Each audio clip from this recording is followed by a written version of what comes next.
तर last practical मध्ये आपण टर्पेंटाईन लिनिमेंट आणि व्हाईट लिनिमेंट असे दोन प्रॅक्टिकल्स घेतले होते.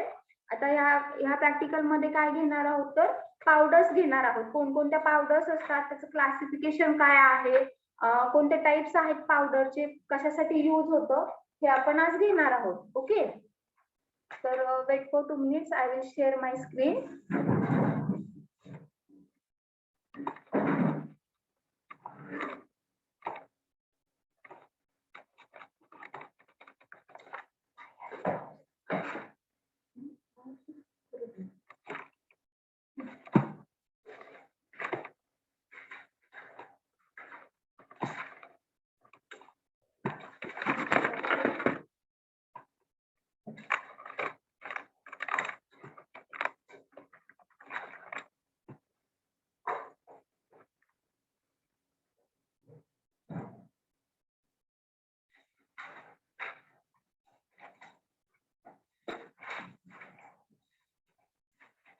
My screen is visible? Yes, ma'am. Yes, ma'am. Okay, तर पावडरचं इंट्रोडक्शन पार्ट मध्ये बघा काय आहे. The pharmaceutical powders is a dry solid substance. Powders कशी असणार आहे, ड्राय सॉलिड सबस्टन्स आहे. Okay, made up of finely divided drug. कशापासून बनलेली आहे तर finely divided means very fine पार्टिकल्सनी बनलेली आहे. ओके, दॅट मे और मे नॉट बी कंटेन एक्सिपियंट्स. त्याच्यामध्ये एक्सिपियंट्स असतील किंवा नसतील. It is mean for the internal और द एक्सटर्नल ऍप्लिकेशन. हे इंटरनल ऍप्लिकेशन साठी पण बनलेलं आहे और एक्सटर्नल ऍप्लिकेशन साठी पण आपण यूज करतो. Crushing, grinding and commuting are common methods for obtaining the finely divided solids. The size reduction of a drug often enhance their therapeutic activity and efficacy by increase the dissolution rate and or absorption. जे काही size reduction केल्यामुळे काय होते तर therapeutic activity त्याची increase होती. Okay, by increasing the dissolution. Dissolution increase झाल्यानंतर त्याचं आणि जेव्हा आपण डिझोल्युशन इन्क्रीज करतो, साईज रिडक्शन करतो, तेव्हा काय होतं तर डिझोल्युशन रेट वाढणार आहे. ओके, समजते का काय होतंय. जेव्हा आपण साईज रिडक्शन करतो एखाद्या प्रॅक्टिकलची, ते डिझॉल्व्ह होण्याची जी काही प्रोसेस आहे ती वाढणार आहे अल्टिमेटली. त्यामुळं ऍब्सॉर्प्शन फास्ट होणार आहे. ओके, तर हे जे काही पावडर्स आहेत ते मेनली साईज रिडक्शनच्या प्रिन्सिपलवर वर्क होतं आणि इंटरनल ऍप्लिकेशन साठी और एक्सटर्नल ऍप्लिकेशन साठी आपण यूज करतो. आणि हे कसं डोसेज फॉर्म आहे तर dry solid substance made from the finally divided drug. Dry आहे, सॉलिड सबस्टन्स आहे आणि फाईन पार्टिकल्स मीन्स काय तर व्हेरी स्मॉल पार्टिकल्सनी ते बनलेलं आहे. ओके,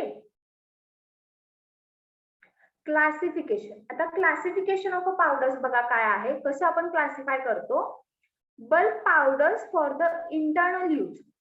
बल्क पावडर मीन्स काय असेल तर लार्ज अमाऊंट मध्ये पावडर असते. बल्क मीन्स काय तर लार्ज स्केल मध्ये, मोठ्या प्रमाणात. Bulk powders for the internal use. Internal use means काय तर ओरली ऍडमिनिस्टर करतो आपण, त्याला आपण काय म्हणतो तर इंटरनल यूज म्हणतो. Okay, then bulk powder for the external use. मोठ्या प्रमाणात किंवा लार्ज स्केल मध्ये पावडर्स आहे ती एक्सटर्नल यूज साठी आपण यूज करतो. देन त्याच्यामध्ये एक्झाम्पल कोणते आहेत तर dusting powder, infusions, strap and डेंटिफ्रायझेस. तर हे डेंटिफ्रायझेस आपण टूथ डिकेनसाठी किंवा टूथचे जे काही प्रॉब्लेम्स असतील ते दूर करण्यासाठी आपण ती पावडर यूज करतो, dentifrices. Okay, then simple and compound powder for the internal use. Simple आणि कंपाऊंड पावडर्स इंटरनल यूज साठी आपण यूज करतो. Powder enclosed in the cachets and the capsule. Powder जे काही पावडर्स आहेत ते cachets means water pouch like structure असतं, त्याला आपण काय म्हणतो तर कॅचेट्स म्हणतो. त्याच्यामध्ये एन्क्लोज केलेलं असतं और कॅप्सूल मध्ये पण आपण पावडर्स यूज करतो. ओके, कॅप्सूलचं शेल बघितलंय का तू? Capsule means what? कॅप्सूल माहितीये? Yes, ma'am. Yes, ma'am. दोन टाईपनी बनलेलं असतं, एक बॉडी आणि हेड. तर जेव्हा आपण ओपन करतो त्याच्यामध्ये पावडर लाईक मटेरियल असतं. ओके, कुणी ओपन करून बघितली का क्युरियोसिटी म्हणून कॅप्सूल? Yes, ma'am. Yes, काय असतं त्याच्यामध्ये? तर पावडर्स ग्रॅन्युल्स लाईक स्ट्रक्चर असतं, त्याच्यामध्ये पावडर्स पण असतात. ओके, तर त्याच्यामध्ये पण पावडर्स आहेत, त्याचं एक क्लासिफिकेशन केलेलं आहे. देन कॉम्प्रेस्ड पावडर, आपण जेव्हा पावडरला कॉम्प्रेस करतो किंवा त्याला आपण कॉम्प्रेशन ही प्रोसेस यूज करतो तेव्हा त्याची काय बनते? तर टॅबलेट बनते. ओके, तर हे क्लासिफिकेशन केलेलं आहे पावडर्सचं. समजलं का क्लासिफिकेशन? इंटरनल यूज साठी आहेत, एक्सटर्नल यूज साठी आहेत. Internal use compound and simple powders आहेत. Powder enclosed in the cachets and the capsule. Powder capsule आणि कॅचेट्स मध्ये एन्क्लोज केलेले आहेत आणि टॅबलेट मध्ये पण ते कॉम्प्रेस्ड फॉर्म मध्ये असतात. ओके,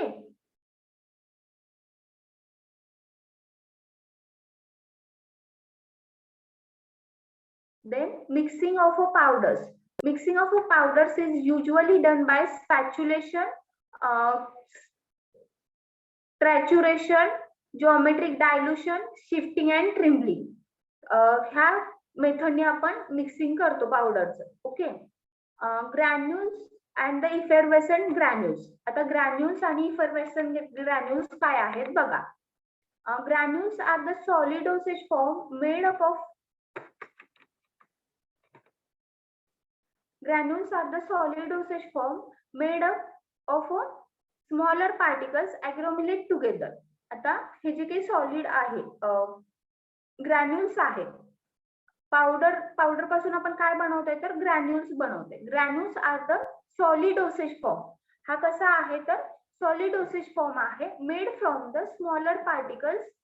कशापासून बनलेला आहे? तर स्मॉलर पार्टिकल्स जेव्हा एकत्र येतात, ऍग्लोमरेट म्हणजे काय? तर एकत्र येणे. स्मॉल पार्टिकल्स जेव्हा एकत्र येतात तेव्हा आपण काय म्हणतो? तर त्याचं ग्रॅन्युल फॉर्म होतं. Okay, these multi component formulation are produced for the oral administration and are used to facilitate flexible dosage regimen. Address stability issue, allow the test masking and facilitate the administration flexibility. तर हे multi component आहे. Multi components means काय? तर multi component formulation म्हणजे काय? तर ह्याच्यामध्ये वेगवेगळे कंटेंट प्रेझेंट आहेत, त्यामुळे आपण त्याला काय म्हणतो? तर मल्टी कंपोनंट म्हणतोय. ओके, त्याच्यामध्ये वेगवेगळे इन्ग्रेडियंट्स प्रेझेंट आहेत. फॉर्म्युलेशन आहे, मल्टी कंपोनंट फॉर्म्युलेशन आहे, produced for the oral administration. Orally घेण्यासाठी हे बनलेलं आहे. ओरल ऍडमिनिस्ट्रेशन मीन्स काय करतो? तर आपण ओरली इनटेक करतो त्याला. आर युज्ड टू ते काय प्रमोट करतं? तर flexible dosage regiment. Flexible doses आपण जेव्हा फ्लेक्झिबल डोसेस मीन्स काय? तर जेव्हा आपल्याला पाहिजे तेव्हा आपण घेऊ शकतो. Okay, address stability issue. त्याची स्टॅबिलिटी इश्यू राहत नाही त्याचं. Then allow the taste masking. जी काही बॅड ओरल आहे किंवा बॅड टेस्ट आहे ती मास्क करण्याचं काम करते. Okay, and facilitate the administration flexibility. आणि आपण इझिली ऍडमिनिस्टर करू शकतो. They are the specially prepared solid dosage form of medicament producing effervescent made for the internal use. हे एक स्पेशल डोसेज फॉर्म आहे. ते कशासाठी यूज केलं जातं? तर इंटरनल यूज साठी. प्रोड्युसिंग इफरवेसेंट ते प्रोड्यूस करतं आणि आपण इंटरनल यूज साठी आपण यूज करतो. फॉर एक्झाम्पल आपण इनो वगैरे बघितले असेल. इनो काय करतो? ते पावडर डोसेज फॉर्म आहे किंवा पावडर्स आहेत, त्याच्यामध्ये ग्रॅन्युल्स आहेत. इनो बघितलाय? ग्रॅन्युल्स असतात त्याच्यामध्ये?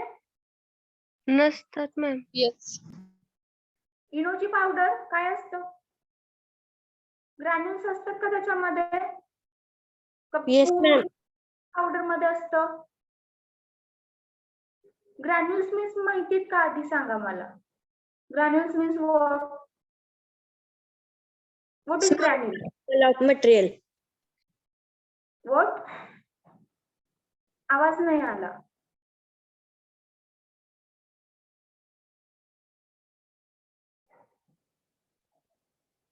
प्रेरणा तुम्ही बोललात का? आवाज नाही आला हो. Small particle of material. Small particle of material आहे, पण ते राउंडेड शेप मध्ये आहे. ग्रॅन्युल्स आणि पावडर ह्याच्यामध्ये फरक आहे. पावडर कशी असते तर फाईन पार्टिकल्स मध्ये बनलेली असते आणि ग्रॅन्युल्स मध्ये स्मॉलर स्पेरिकल शेप असतात. Yes, ma'am. हा, तर तसं असतं का इनो मध्ये? स्पेरिकल शेपचं असतं का फाईन पावडर असते? Fine powder असते. Wait for 2 minutes.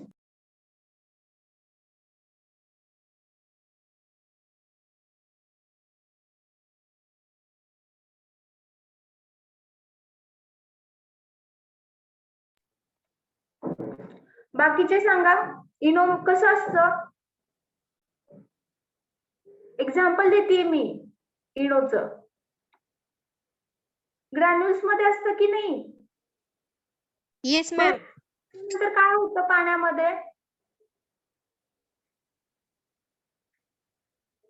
इफर्वसंट येतात का?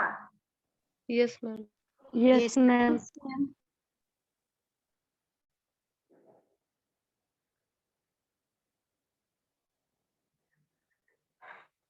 काय होतं? इफर्वसंट म्हणजे काय होतं?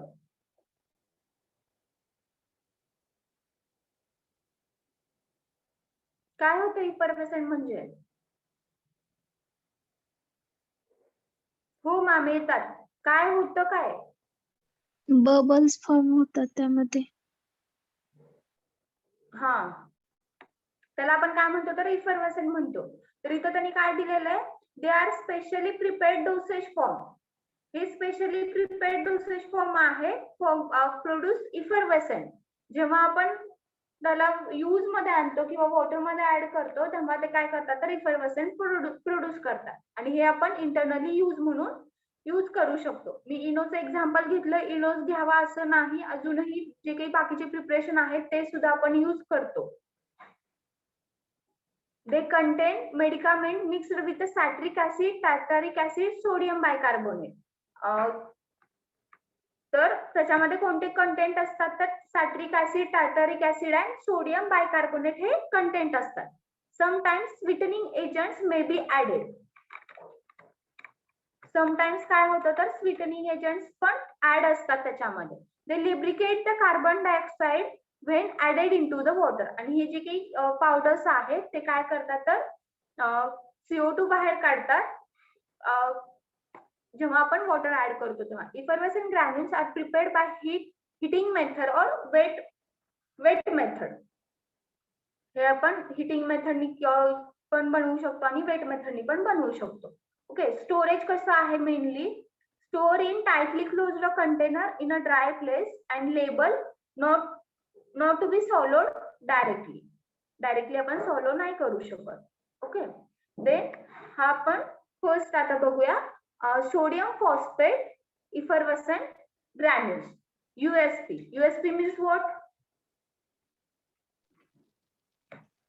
What is USP? United States Pharmacopoeia. Yes. United तर हे USP मधून आपण घेतोय त्याचा reference. Okay, sodium phosphate effervescent granules. तर हे कसे बनवायचे बघा. To prepare, evaluate and submit 20 gram of sodium phosphate effervescent granules USP. तर हे USP मधून आपण रेफर करतो. तर हे जे काही प्रॅक्टिकल सिग्निफिकन्स आहेत हे तुम्ही रीड करा. Sodium phosphate effervescent granules USP is used for the relieving occasionally constipation, compounding of a sodium phosphate effervescent granules USP is essential for increased awareness and the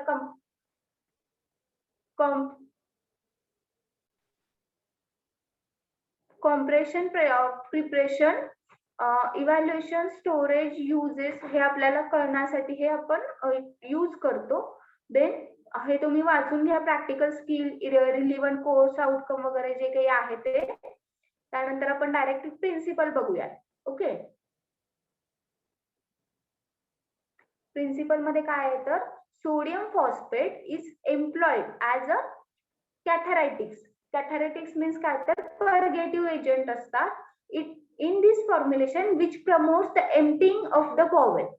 बॉवेलला empty करण्याचं काम करतं cathartics म्हणून sodium phosphate. Okay, the unpleasant saline taste of a sodium bicarbonate. तर sodium बायकार्बोनेटची unpleasant taste mask करण्यासाठी mask by the effervescent created by the sodium bicarbonate. आपण sodium बायकार्बोनेटची saline taste, unpleasant taste mask करण्यासाठी आपण काय करतो तर त्याला इफर्वेसेंट तयार करतोय त्याचे. Okay, citric acid and tartaric acid when they are come in contact with water. जेव्हा सॅट्रिक ऍसिड, टार्टारिक ऍसिड हे वॉटरच्या कॉन्टॅक्ट मध्ये येतात तेव्हा काय होतं तर इफर्वेसेंट प्रोड्यूस होतं. This formulation is prepared in the form of granules. तर हे जे काही फॉर्म्युलेशन आहे ते कशाच्या फॉर्म मध्ये प्रिपेअर केलंय तर ग्रॅन्युल्सच्या फॉर्म मध्ये, in order to limit quick effervescent. कशासाठी तर ते इफर्वेसेंट क्विकली यावेत म्हणून. Okay, and dilution which occurs in the case of effervescent powders. आणि त्याचे जे काही डायल्युशन आहे, डिझोल्युशन आहे ते प्रॉपरली व्हावं त्याच्यासाठी आपण त्याचे फॉर्म कशामध्ये केलाय तर ग्रॅन्युल्स मध्ये केलाय. The granules have a large particle size than the powder. Powder मध्ये स्मॉलर पार्टिकल साइज असते आणि ग्रॅन्युल मध्ये लार्जेस्ट साइजचे पार्टिकल्स असतात. ग्रॅन्युल्स मध्ये स्फेरिकल शेपचे पार्टिकल्स असतात मोस्टली. ओके, पावडर आणि ग्रॅन्युल्स मधला डिफरन्स लक्षात आला का? पावडर मध्ये फाईन पार्टिकल्स असतात आणि ग्रॅन्युल्स मध्ये स्फेरिकल शेप्ड प्लस लार्ज साइजचे पार्टिकल्स असतात. Okay, they have a smaller effective surface area which will be become contact with the water leading to effervescent in the gradual and regular manner. When tartaric acid is used alone, जेव्हा आपण tartaric acid single use करतो, the resulting granules lose their hardness. जो काही granules prepare होणार आहे तो काय करतोय तर त्याचा हार्डनेस लूज करतोय rapidly due to they disintegration and turns into the powder.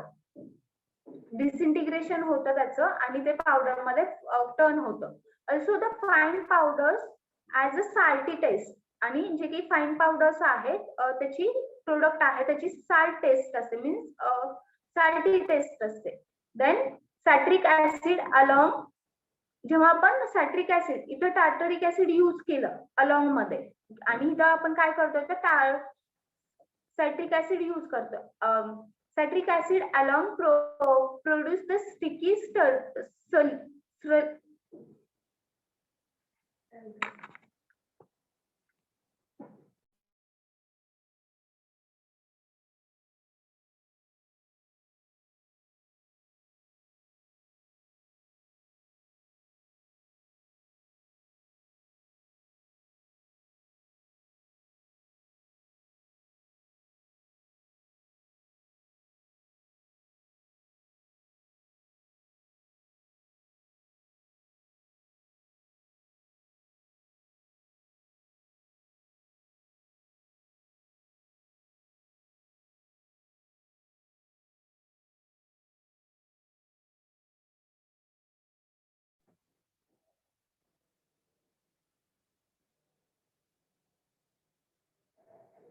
Slurry form होते which is difficult to ग्रॅन्युलेट.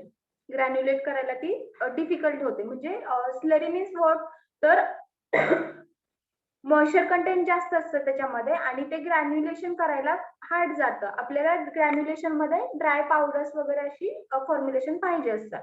Therefore, the combination of a citric acid and tartaric acid will produce the granulation mixture that will be more balanced. जेव्हा आपण tartaric acid आणि citric acid हे alone मध्ये घेतो तेव्हा त्याच्यामध्ये difficult to produce होतं. Citric acid जर अलोन घेतलं तर त्याची स्लरी फॉर्म होते आणि टार्टारिक ऍसिड जर अलोन मध्ये घेतलं तर ते हार्डनेस करतो तर टार्टारिक ऍसिड आणि सायट्रिक ऍसिड हे कॉम्बिनेशन मध्ये युज करतो, त्यामुळे ते बॅलन्स आपलं जे काही ग्रॅन्युल आहे त्याचं फॉर्म्युलेशन बॅलन्स राहतं. ओके, कॉम्बिनेशन मध्ये काय घ्यायचं लक्षात आलं का? when sodium bicarbonate, tartaric acid and citric acid combine in presence of water, carbon dioxide is released. जेव्हा आपण हे सगळं जे कॉम्बिनेशन मध्ये यूज करतो तेव्हा काय होतं तर कार्बन डायऑक्साइड रिलीज होतं आणि रिझल्टिंग इन द इफर्वेसेंट. आणि कार्बन डायऑक्साइड रिलीज होतं म्हणजे काय होतं तर ते इफर्वेसेंट प्रोड्यूस होत आहे. समजली का थेरी?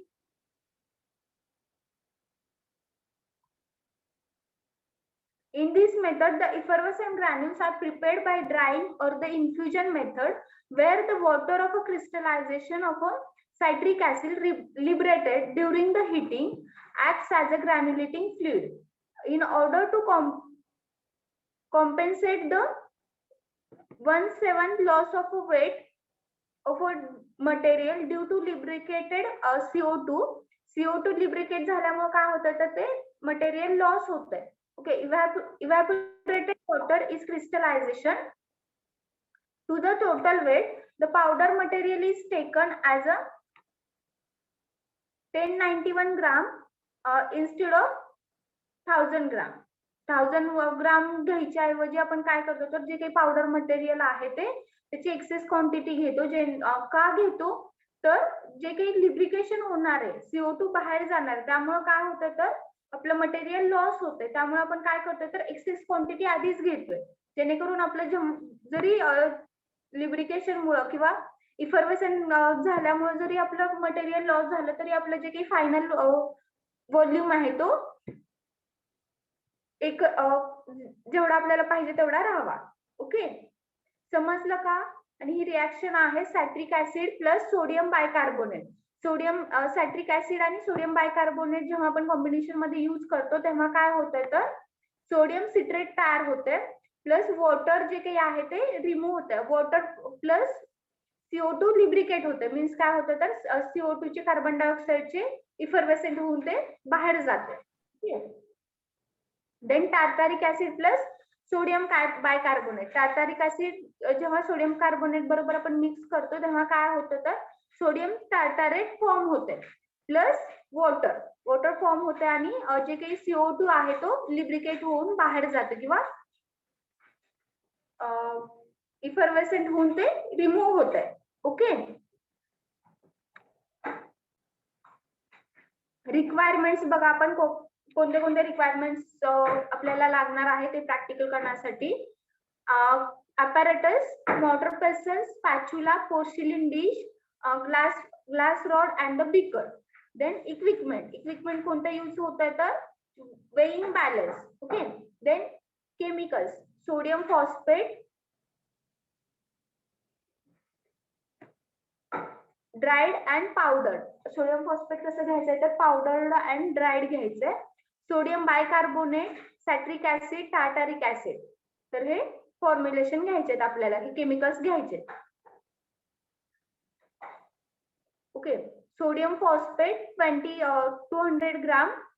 तर हे कितीसाठी सांगितलं त्यांनी तर 1000 ml साठी सांगितलेलं आहे. आपल्याला कशासाठी बनवायचंय तर 20 ग्राम साठी. 20 ग्राम साठी मला एक कॅल्क्युलेशन सांगू शकताय कोणी? 10 ग्रामचं नका सांगू आता, 20 ग्राम साठीच सांगा. बी फास्ट.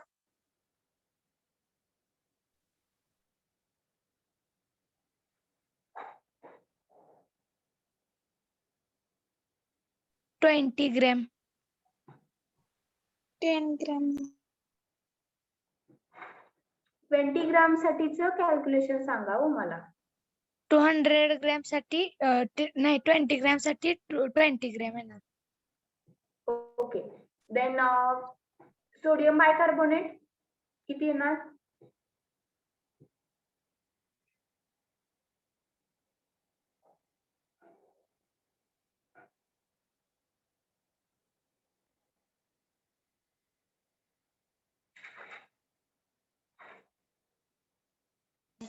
$4.77.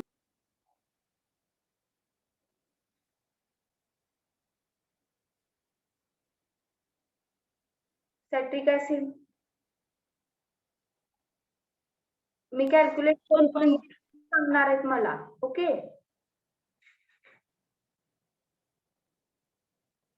हा सॅट्रिक ऍसिड करेक्ट सांगायचे व्हॅल्यू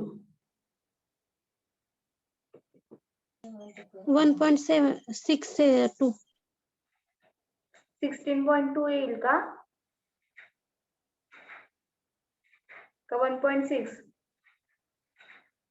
1.6 ओके, आणि टार्टरिक ऍसिड 2.5 ठीक आहे. देन कॅल्क्युलेशन लक्षात आले. Then procedure.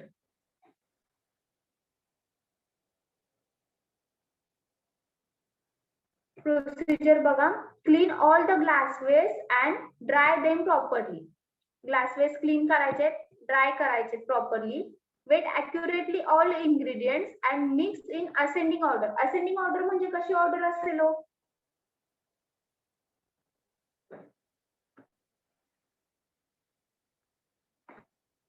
असेंडिंग ऑर्डर म्हणजे कोणती order?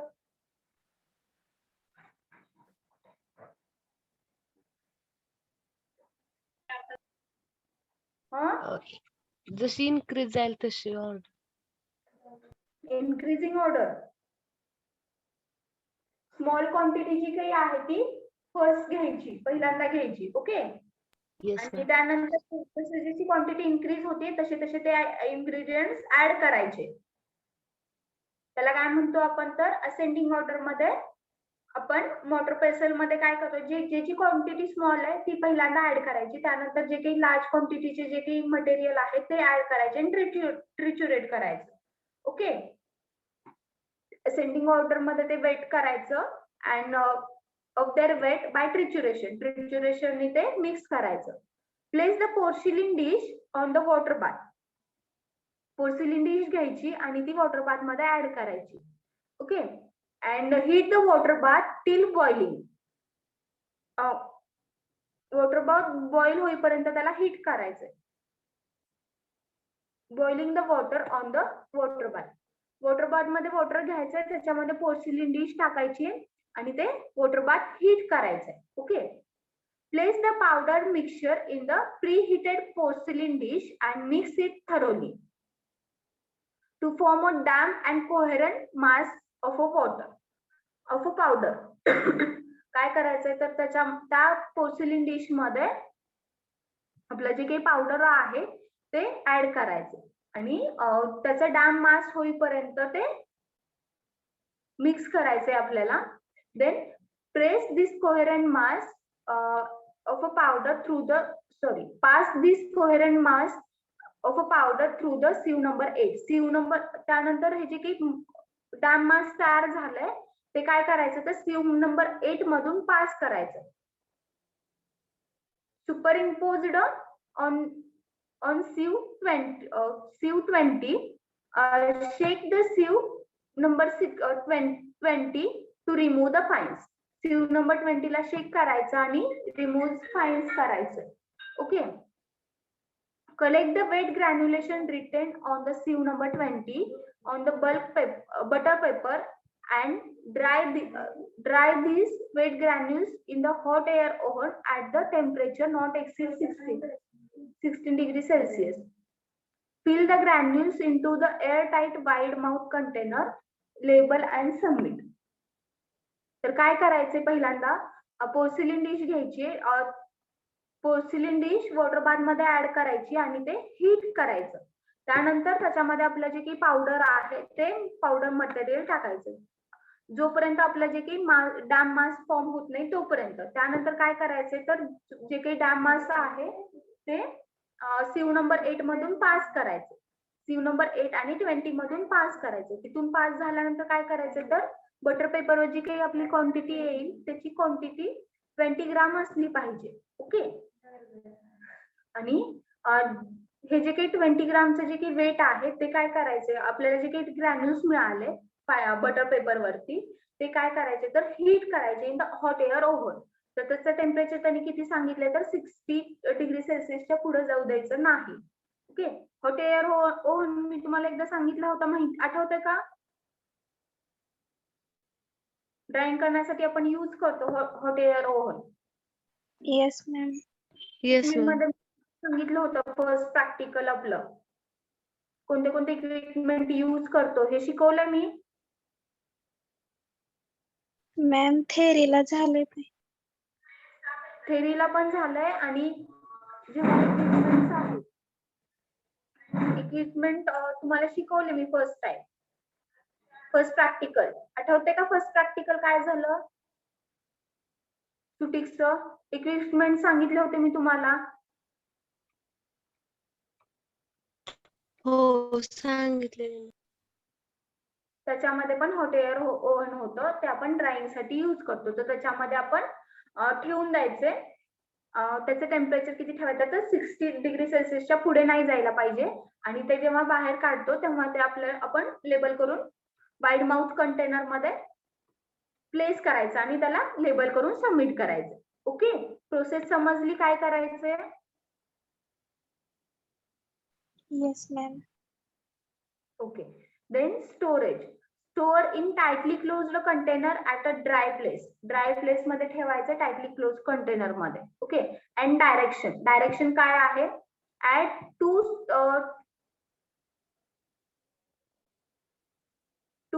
spoonful of a granules to the glass of water with stirring and drink the solution after effervescing. जेव्हा हे काय करायचं तर 2 टेबलस्पून ग्रॅन्युल्स ऍड करायचे वॉटर मध्ये आणि ते ड्रिंक करायचे आफ्टर द इफर्वेसन प्रोड्यूस. जेव्हा इफर्वेसन प्रोड्यूस होतील तेव्हा ते ड्रिंक करायचे. ओके. देन यूज कॅथॅरेटिक्स आहे आणि त्याचं ऑर्गॅनोलेप्टिक इव्हॅल्युएशन ते कसं दिसतं? Description granules,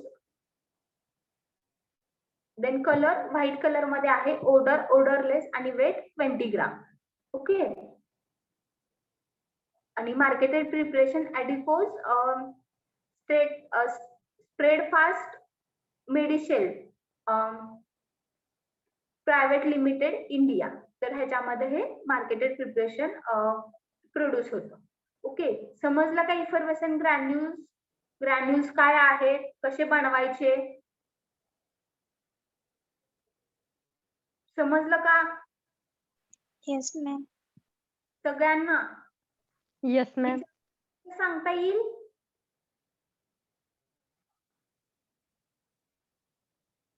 Raut Rupali yes ma'am. Process सांगा ग्रॅन्युल्सची.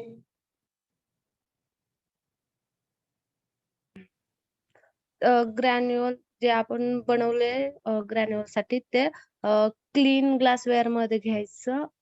नंतर ते फोटो मध्ये ड्राय करण्यासाठी ठेवायचं. ते स्पेसिफिक टेम्परेचर पर्यंत ओव्हन मध्ये ठेवायचं. नंतर बाहेर काढून त्याला लेबलिंग करायची. काय लेबल करायचं? काय ठेवायचं ओव्हन मध्ये?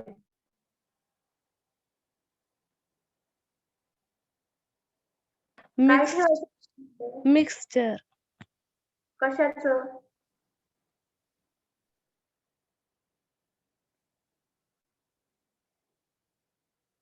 तुम्ही प्रोसेस नीट बघितली नाही. कोण सांगताय मला प्रोसेस? 60 रोल नंबर आहेत का? रणजित,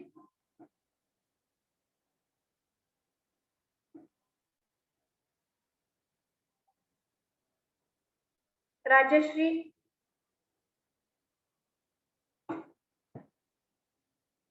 बी फास्ट, पटकन सांगा, मला पुढचा पार्ट पण घ्यायचंय. राजश्री,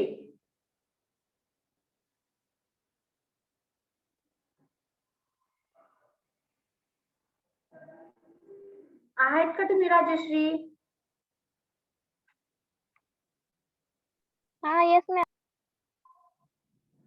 मग का सांगत नाहीये? रणजित, का समजली नाही प्रोसेस?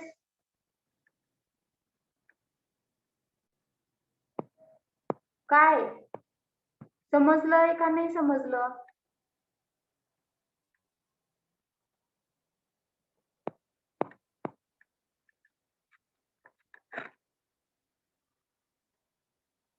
समजलं का नाही समजलं हो?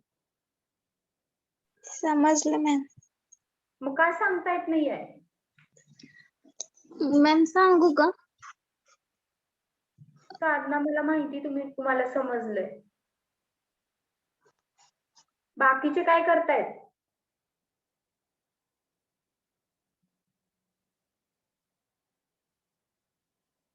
चालू ठेवून फक्त गेलायत का हो तुम्ही?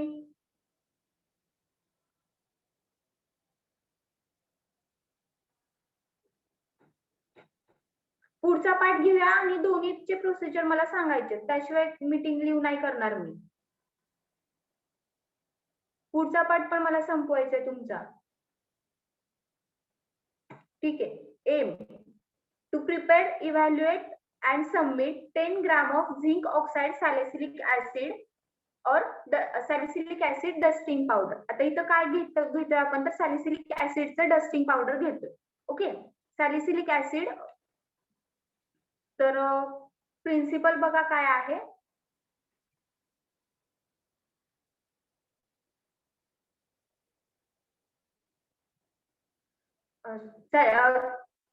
Zinc oxide salicylic acid dusting powder is used to treat the minor non-vaporing wound. म्हणजे मायनर वुंड जर असतील तर ते आपण ट्रीट करण्यासाठी डस्टिंग पावडर यूज करतो. फाईन पावडर असते ह्याच्यामध्ये. वर काय होतं तर ग्रॅन्युल्स होते, त्याच्यामध्ये लार्ज पार्टिकल साईज होती, पण डस्टिंग पावडर मध्ये स्मॉलर फाईन पार्टिकल्स असतात. ओके, तर थेरी बघा काय आहे. Theory: dusting powder are the bulk powder that are used for the externally for the local application and are not intended to have the systemic effect.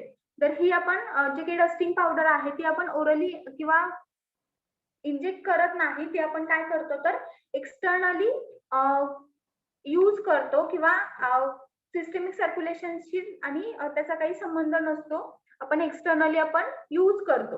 Okay, ही काय काय म्हणून use होते तर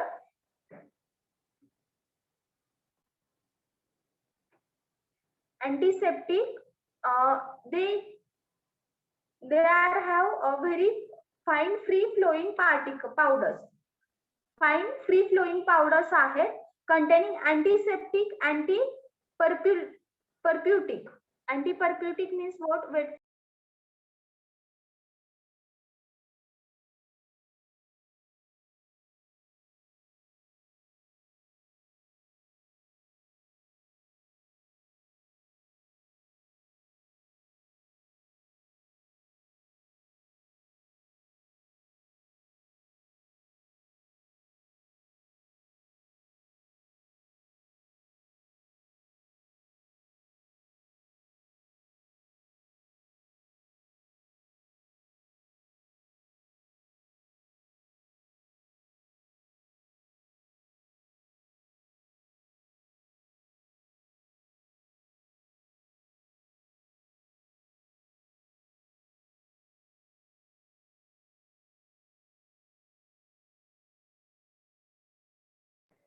Anti-percutic means what? To prevent the itching.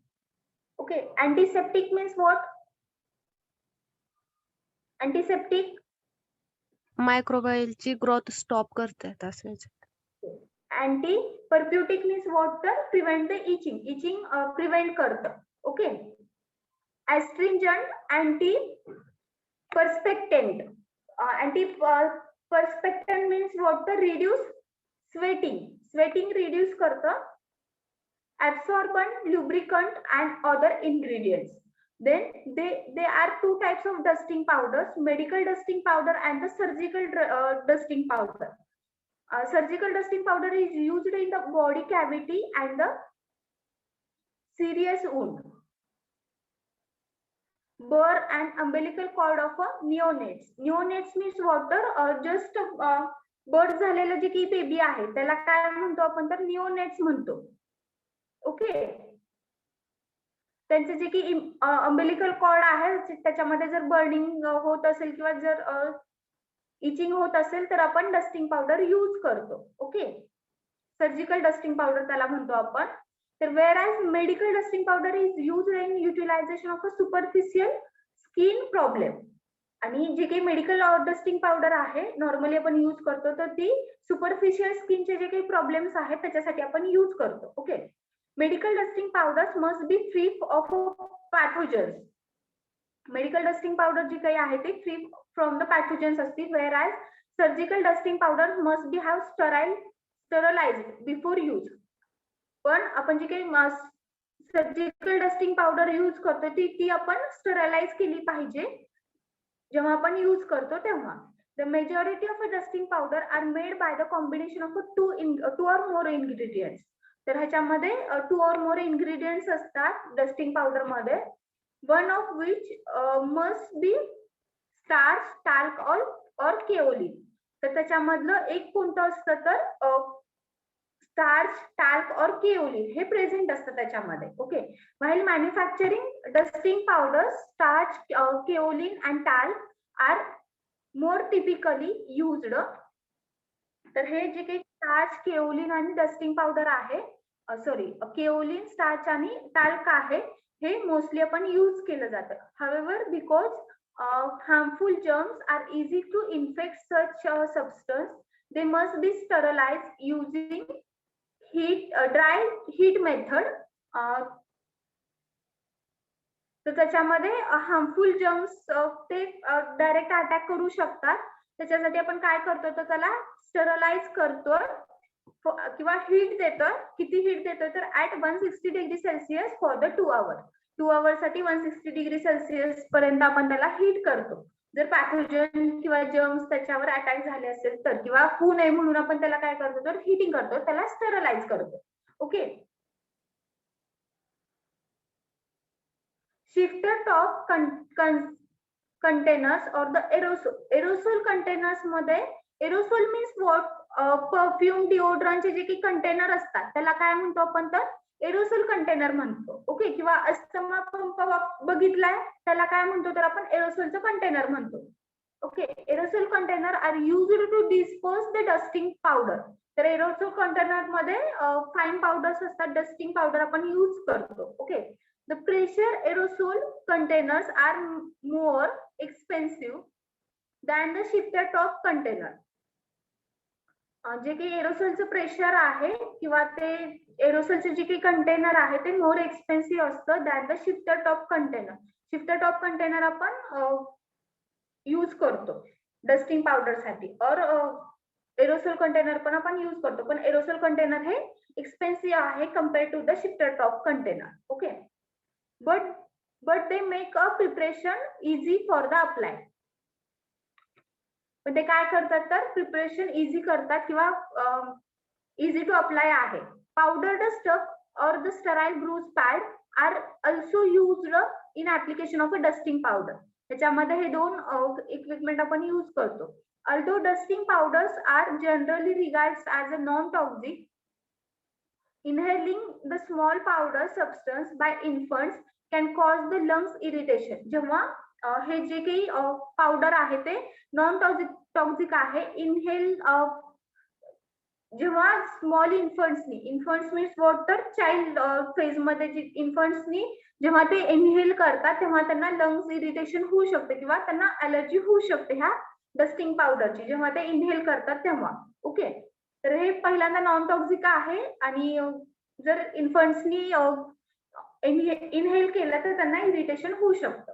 As a result extreme cause must be excised when handling this prescription.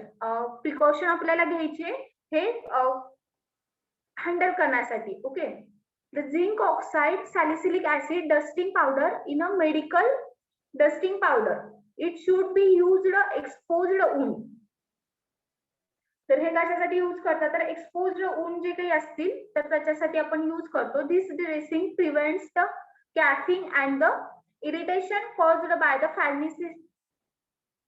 fraction, moisture, and the chemical irritants on the wound. This medicament contains zinc oxide, which act as an astringent, and the salicylic acid, which act as a local antiseptic. Local antiseptic आणि ऍस्ट्रिंजंट म्हणून हे chemical work होतात. Starch as a absorbency powder. Does it absorb the watery portion of a wound and says that affected area is no longer time. तर हे काय करतं तर water जे असतं आपल्या वुंड वरती तर ते ऍब्सॉर्ब करतं, त्यामुळे आपली जी काही वुंड आहे ती ड्राय होते आणि ती लवकर बरी होते. Starch also aid in the spreading the powders as the small particles are less likely to irritate the surface area. Dusting powder is sieved through the 8 mesh sieve आणि ही जी काही डस्टिंग पावडर आहे ती 18 sieve मधून आपण pass करतो generally. Then requirements बघा, sieve कोणती घ्यायची तर 80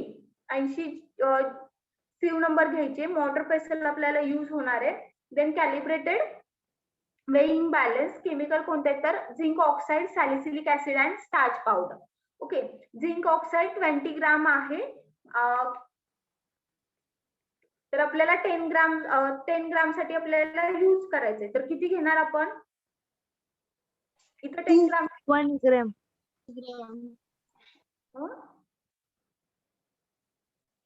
20 ग्राम जर असेल तर 10 ग्राम साठी किती घेणार आपण. ही 100 ml ची क्वांटिटी आहे 100 ग्रामची. Ma'am 2 gram. Yes. 2 then gram. सिलिक ऍसिड 2 आहे तर 0.2. देन स्टार्च पावडर 78 आहे. देन 7.8. 7. ठीक आहे. आता प्रोसिजर बघा काय करायचंय. Clean all the glasswares and the dry them properly. Glasswares clean करायचे आणि ड्राय करायचे properly. Mix salicylic acid and the zinc oxide followed by the starch powder by light trituration in the mortar pestle. Salicylic acid घ्यायचंय, zinc oxide घ्यायचंय आणि starch घ्यायचंय. हे त्याच्यामध्ये add करायचं in the mortar pestle. Okay, mix above powder and pass through the sieve number 80. आणि हे जे काही पावडर आपण घेतलंय सॅलिसिलिक ऍसिड, झिंक ऑक्साइड आणि स्टार्च, त्याचं मिक्सिंग करायचं आणि सिव्ह मधून 80 मधून पास करायचं. ओके, आणि त्यानंतर वेट करायचं. Weigh the accurate quantity of water and fill the straw cap, wide mouth flask bottle and self dispensing plastic container and label and submit. हे काय करायचे तर सगळे इन्ग्रेडियंट्स वे करायचे, त्याच्यामध्ये मोटर पेसल मध्ये ते मिक्स करायचे. मिक्स झाल्यानंतर काय करायचं तर सिव्ह नंबर 18 मधून ते पास करायचे आणि पास केल्यानंतर काय करायचं तर ते वाईड माउथ कंटेनर मध्ये फिल करून लेबल करायचं. स्टोरेज काय आहे. Store in well closed container. Direction as by physician. Use as an astringent and the local antiseptic. Astringent आणि लोकल अँटीसेप्टिक म्हणून आपण हे यूज करतो. ओके, तर ऑर्गॅनोलेप्टिक इव्हॅल्युएशन काय आहे ते कसं दिसतं. डिस्क्रिप्शन. फाईन पावडर मध्ये दिसतं आपल्याला. कलर व्हाईट आहे. ओडरलेस आणि वेट किती आहे तर 10 ग्राम आहे. ओके, समजलं. पावडर समजले का दोन. इफर्वन्सेंट पावडर्स किंवा granules and dusting powder. Effervescent granules, sodium phosphate effervescent granules and dusting powder कोणती आहे तर झिंक ऑक्साइडची. समजले दोन प्रिपरेशन. Yes ma'am. सगळ्यांना समजले.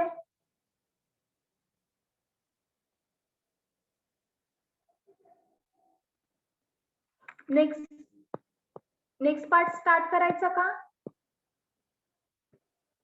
or we will see in next lecture.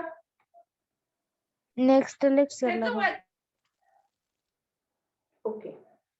Give me your attendance. Roll number 1.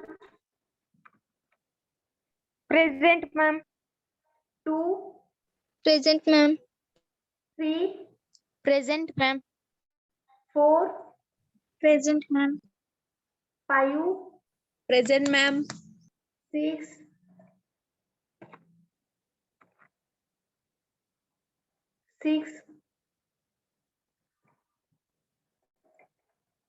7, Present, ma'am. 8, Present, ma'am. 9,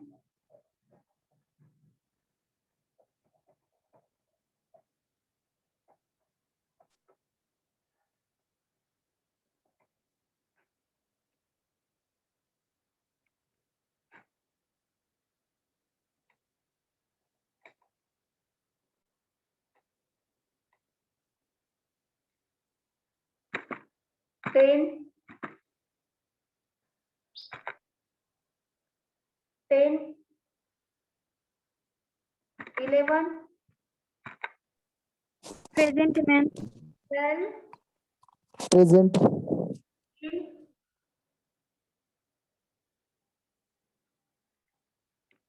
14,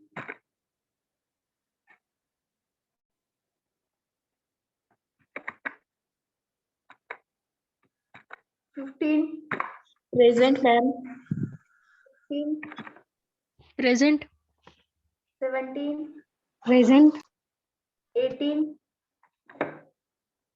Present.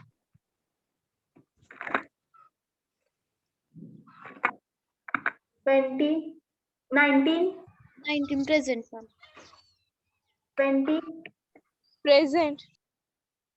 21,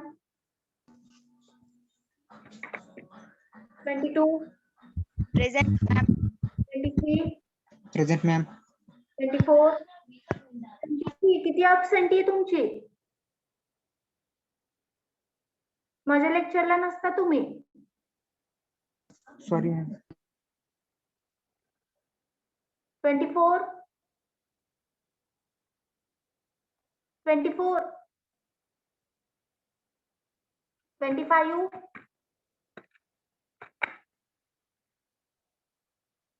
26, 27, 28, Present. 29, 29, 30, Present, ma'am. 31, Present, ma'am. 32, Present, ma'am. 3, Present, ma'am. 34, 35, Present, ma'am. 36, Present, ma'am. 37, Present, ma'am. 38, Present, ma'am. 39, Present, ma'am.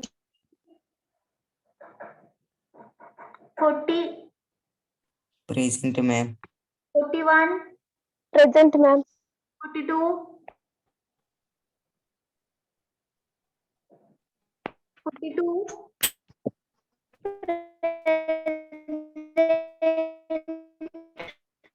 43, Present. 43, Present, ma'am. 44, 45, Present, ma'am. 46, Present. 47,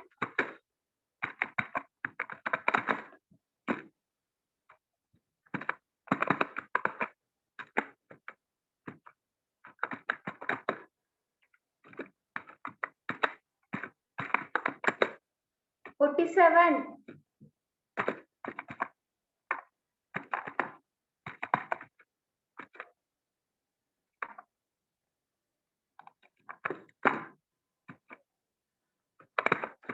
48, Present, ma'am.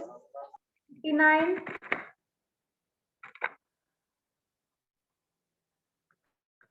60, Present, ma'am. 50. Present. 51, Present, ma'am. 52, Present, ma'am. 53, Present, ma'am. 54, 55, Present, ma'am. 6, Present, ma'am. 7, Present, ma'am. 58, Present, ma'am. 59, Present, ma'am. 60, Present, ma'am. 61, Present, ma'am. 62, Present, ma'am. हाँ 2 से 3 मेरी गाड़ी चालवणार उसने 63, present 64, Present. 65, Present. 66, Present. 67, Present. 68. Present. Absent roll number बघा 6, 9, 10, 13, 14, 24, 25, 26, 27, 29, 34, 44, 47, 49. आहेत का कुणी present?